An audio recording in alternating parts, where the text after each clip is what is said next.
Hello, welcome to Just in Time series with Vishwadharma.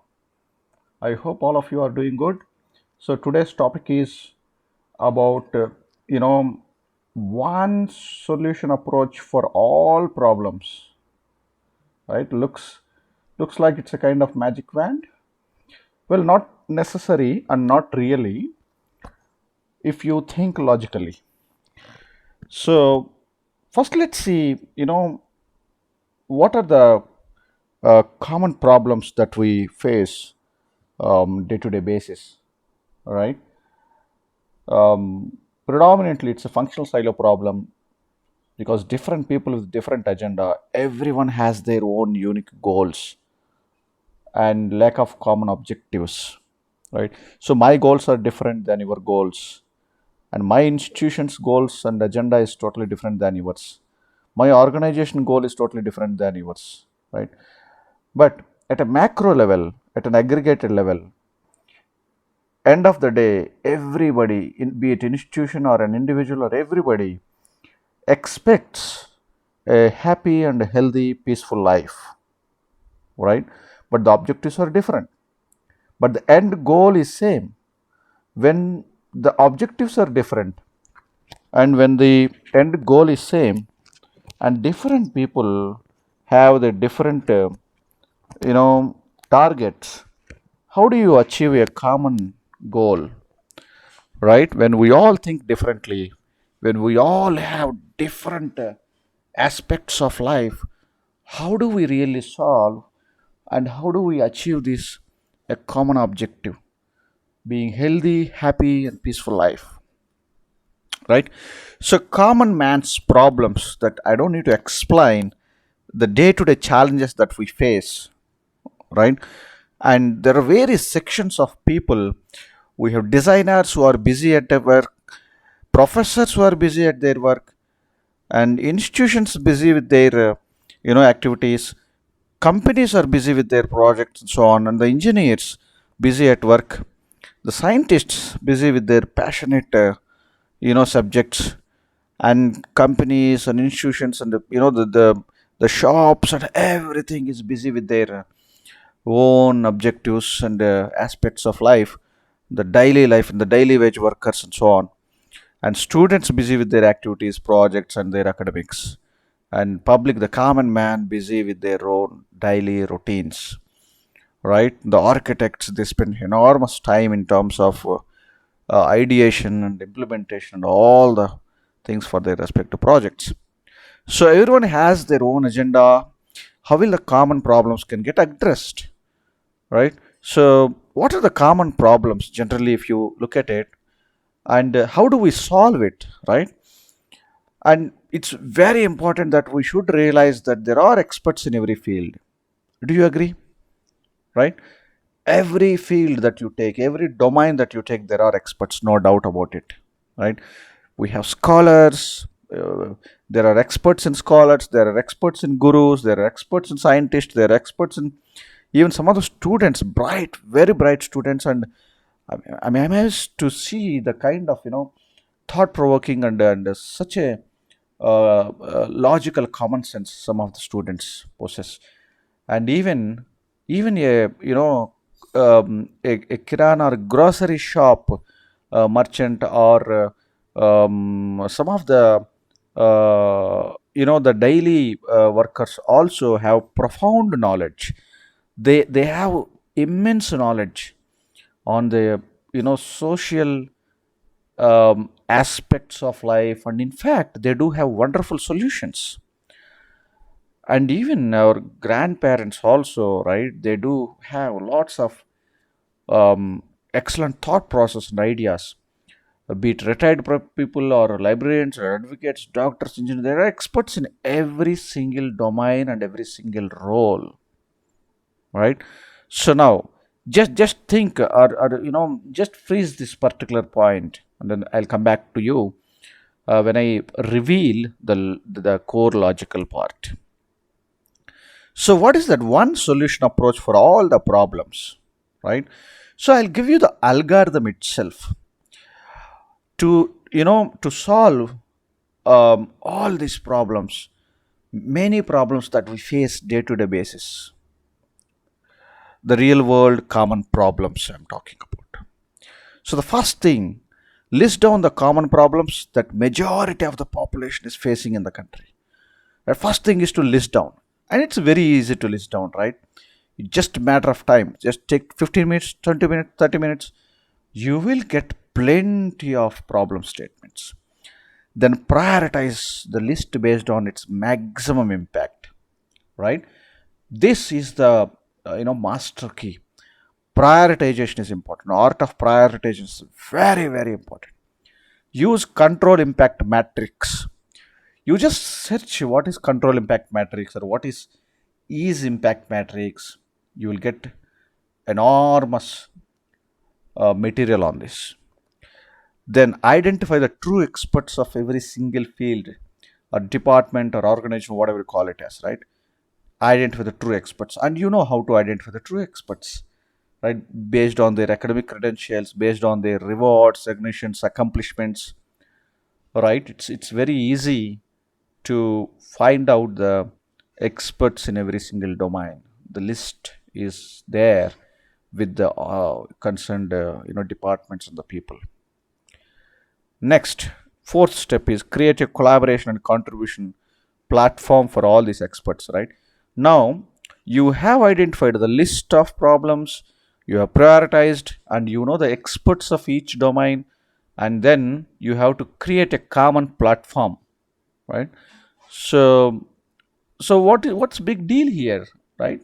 Hold on. So, I can reveal what's the real logic about all these things.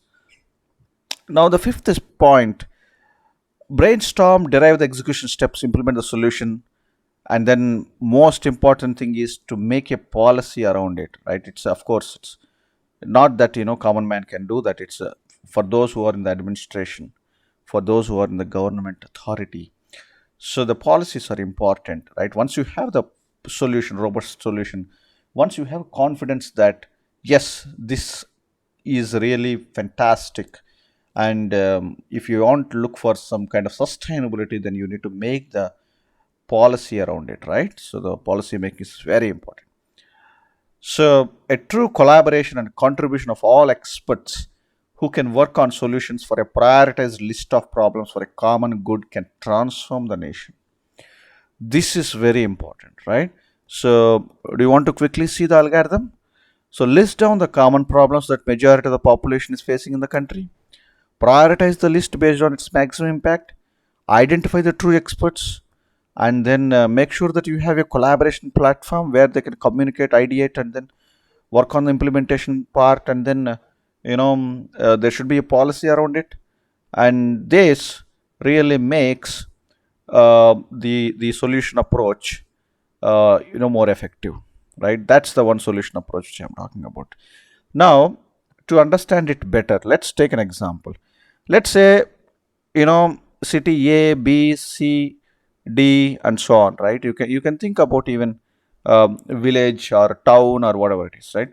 So in the city A, the top three problems, of course, you can list down 10 problems, and that's fine.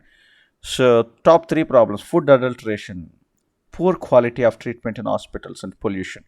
City B, pollution, floods, crime rate. City C, accidents, no rains, the weather, ecological problem, and poor management of orphanages, orphanage house departments, or City D, animal, death rate, um, lack of proper management of historical places, all right, antisocial elements like kind of some of the antisocial elements. I don't want to give any examples unnecessary, the negative thinking.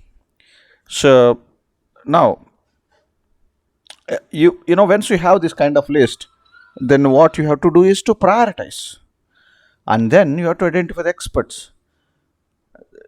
The key point here is not identifying expert in from one particular domain. Rather, you have to have the diversified group of experts from all the domains. That's very important, right? Because what happens is, like, see, let's say I am in city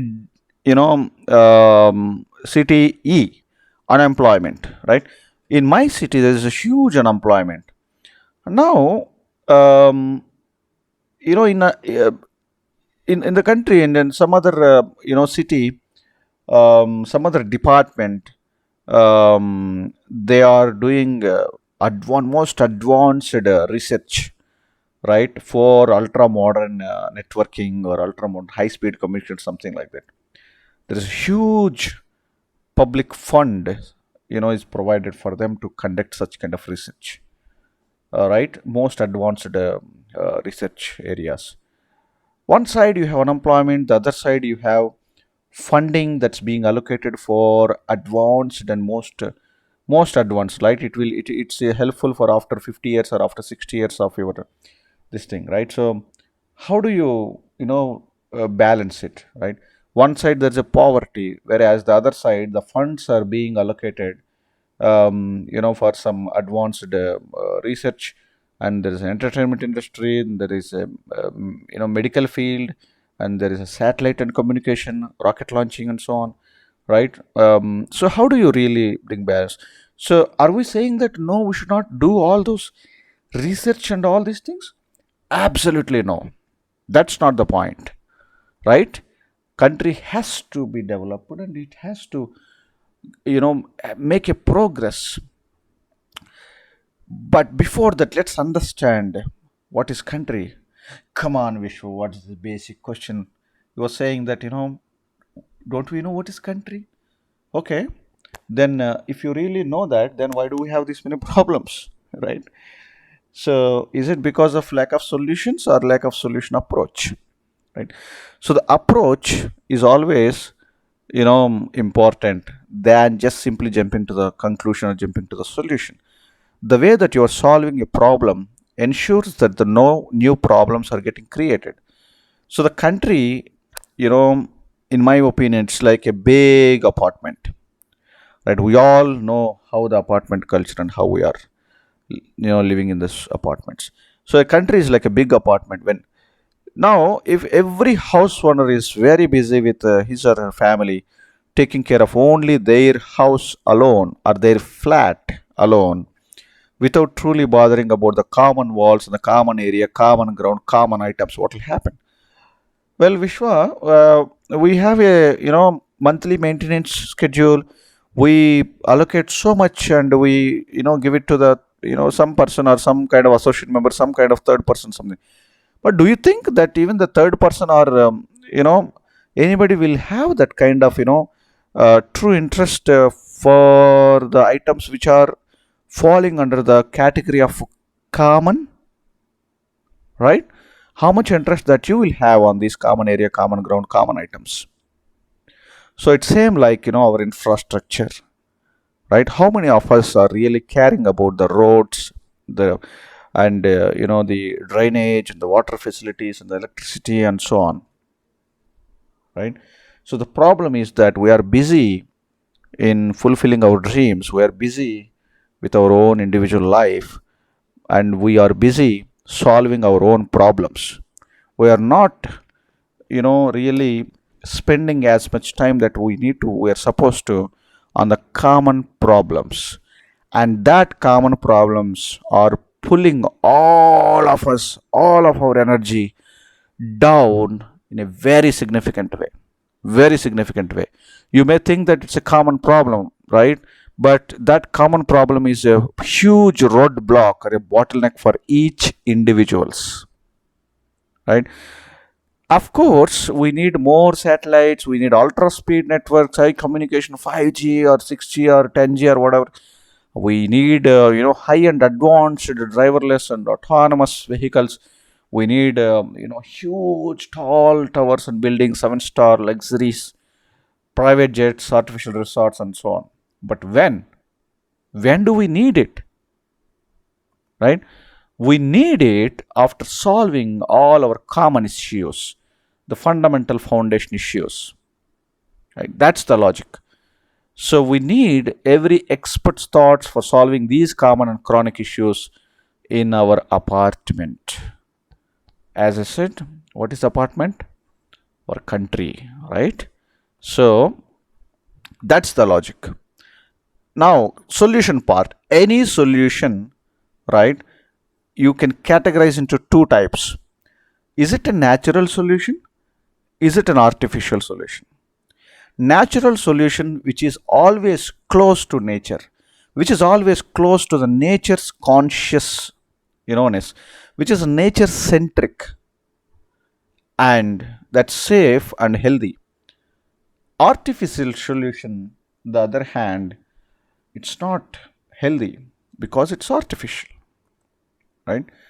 So you have to choose, is it, the solution lab made or nature made, right? So if you take care, those who are in administration, those who are in the power, right? Of course, it's everybody's responsibility. It's not just limited to those who are in the power and those who are in the administration, right? It's every individuals. As I said, we should not leave the whole apartment maintenance to one person, or third person or a third party and so on, right? It's everybody's responsibility. We must make sure that we are supporting the authoritatives. We are supporting the respective designated administration members. So the five elements, right? Air, soil, fire, space, water. If we are conscious around these five elements, rest of the things are taken care automatically. Yes, think about it. You can pause this video and think about it. This is 100% logical, right? If you take care of the pollution part, if you take care of the adulteration part, if you really conserve and if you really preserve the coal, fossils, and fuel, the regulation, if you put on the fuel, you see the kind of petrol and diesel and all the kind of uncertainties and always the precarious flux situation. So that's because of the lack of regulations. That's because of the lack of conscious decisions taken, um, you know, um, without these five elements into consideration. So the space part also, right, and then water, or rivers and lakes, right, LAKES. So the rainwater harvesting and so on. So if every single individual conscious about these five elements in whatever work that they do on a day to day basis, then it solves almost all the problems, right? So, would it be nice if every solution that we think about is around this protection of these five elements? What are these five elements, right? So, any aspect, everything that we have to be conscious. I know a lot of good institutions like environmental institutions are they are really doing good in terms of preserving and protecting these five elements, but it's not sufficient, right? It's a huge population we have. Our country, it's a huge one. But population is not a problem, by the way, right? It's definitely not a problem. I'll talk about it later. That's not a problem. What is problem is, you know the pollution, adulteration, all these things coming from the negligence of these five elements. If you conserve this and if you take care of all these, then population is not a problem. If you think that population is a problem, would you sacrifice? Right? So you understand what I'm trying to say. So nobody try to sacrifice their own members, right? Nobody try to reduce their own count, correct? So then why are we talking about population? Population is, the moment the population comes to our mind, then we always think about other members. We don't think about ourselves, right? So, oh, my God, the population is increasing, so let me reduce my count, my own count. It doesn't work that way, right? So that's a superficial solution. That's a superficial problem, anyway. So let's take care of these five elements. I hope you like this. Thank you for your patience in understanding and watching this. And I'm sure that you take conscious decisions when it comes to the um, any of the decision making aspects in your day to day activities. Once again, thank you very much.